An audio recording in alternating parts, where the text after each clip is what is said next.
Oke, bismillahirrahmanirrahim. Assalamualaikum warahmatullahi wabarakatuh. Rekan-rekan mahasiswa, hari ini kita akan belajar tentang salah satu subtema dalam menghitung neraca air, yaitu debit pemeliharaan sungai, atau banyak dikenal sebagai environmental flow, gitu ya.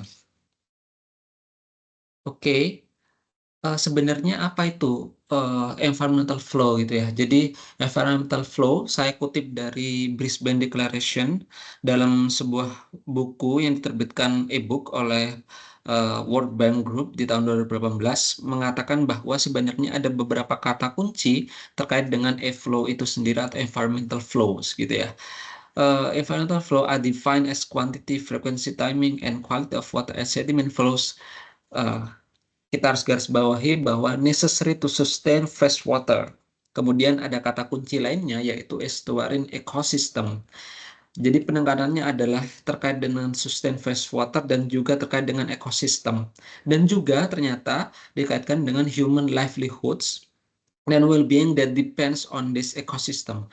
Kita bisa melihat di sini bahwa sebenarnya penekanannya adalah di ekosistem, teman-teman. Jadi environmental flow itu menurut Brisbane Declaration di tahun 2007 itu lebih ke arah bagaimana supaya kita bisa menjaga lingkungan atau ekosistem tetap berlanjut di sungai itu ya. Kemudian sedangkan di Indonesia yang saya kutip dari peraturan pemerintah tahun 38 tahun 2011 menyatakan bahwa debit pemeliharaan sungai adalah aliran pemeliharaan sungai ditujukan untuk menjaga ekosistem sungai. Jadi sehingga sebenarnya dari dua pengertian ini ada saling keterkaitan di mana kata kunci yang digunakan adalah ekosistem sungai gitu. Jadi kita harus menjaga supaya dalam suatu sungai itu tetap ada aliran yang bertujuan untuk menjaga ekosistem sungai gitu ya. Nah, kemudian sebenarnya ketika ditanya gitu ya, bagaimana secara menentukan besarnya debit pemeliharaan sungai itu. Nah, di SNI maupun di PP di negara kita Indonesia sebenarnya sudah diberi jawaban yang gamblang, di mana saya kutip dari SNI nomor 6873 tahun 2015 dan juga dalam PP 38 2011 dengan secara gamblang atau eksplisit menyatakan bahwa debit andalan itu bisa kita hitung dengan berdasarkan debit andalan 95% untuk pemeliharaan sungai. Kemudian saya tekankan lagi di pasal 25 diberikan penjelasan lagi bahwa in case debit andalan di 95% tersebut tidak tercapai, maka pengelola sumber daya air harus mengendalikan pemakaian air di hulu.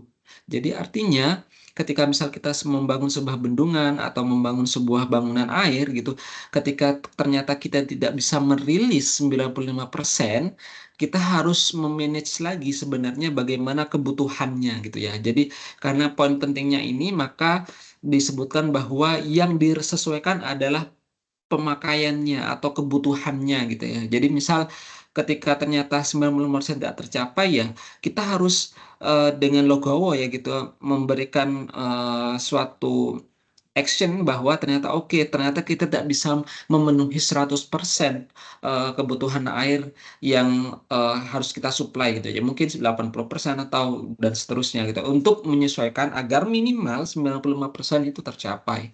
Kemudian sebenarnya saya coba mereka bahwa kurang lebih ada 15 metode yang sudah develop, diupayakan untuk develop di beberapa negara gitu untuk menentukan besaran pemeliharaan sungai. Saya kutip lagi dari sebuah e-book yang diterbitkan oleh World Bank Group gitu ya, bahwa sebenarnya penentuan debit pemeliharaan sungai itu tidak tidak serta-merta langsung 95% di beberapa negara gitu ya. Jadi ada beberapa elemen yang diperhitungkan untuk menentukan besarnya debit pemeliharaan sungai gitu ya.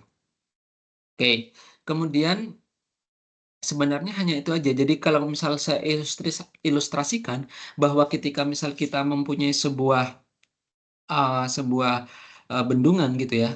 Nah, bendungan ini diharapkan tidak sampai kering, jadi selalu harus ada aliran sebesar minimal 95% gitu ya.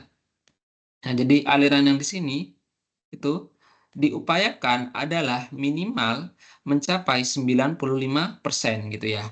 Nah, kalau dalam kasus ini ketika memang ini tidak ada sama sekali, nah berarti pengelola bendungan ini harus mengevaluasi terkait pola operasi waduknya gitu ya. Jadi karena tadi di state bahwa di Indonesia ternyata memang dalam PP dijelaskan juga secara gamblang bahwa ketika debit 95% tidak tercapai, maka yang harus diatur adalah pemakaian airnya gitu ya. Oke.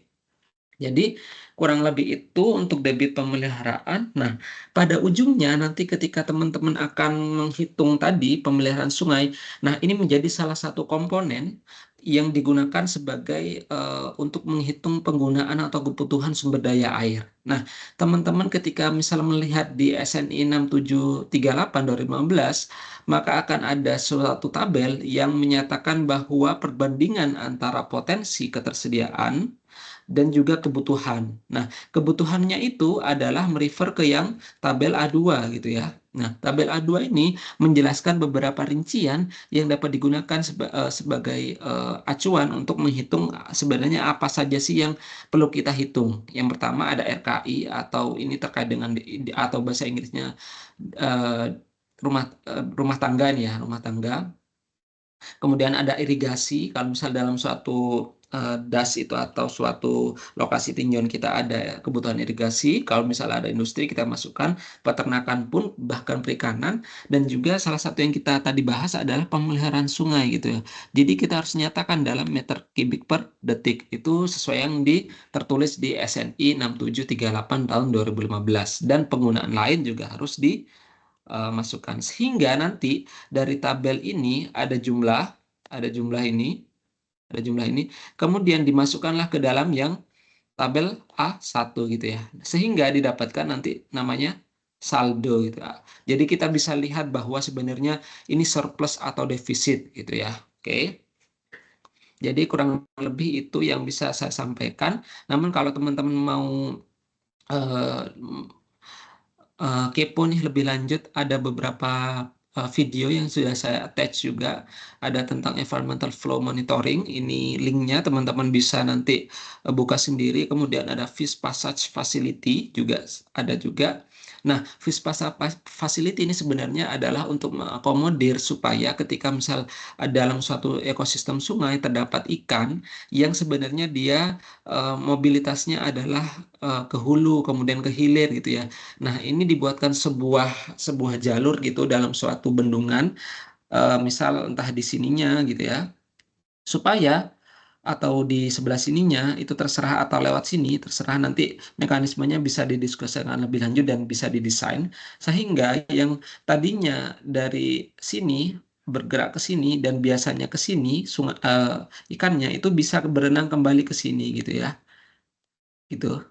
Oke, jadi kurang lebih seperti itu. Dan di Indonesia pun sebenarnya terdapat beberapa, dan kalau tidak salah, salah satunya adalah di bendungan di Poso gitu, di Sulawesi Tengah juga teman-teman bisa melihat bahwa ada fish passage gitu ya.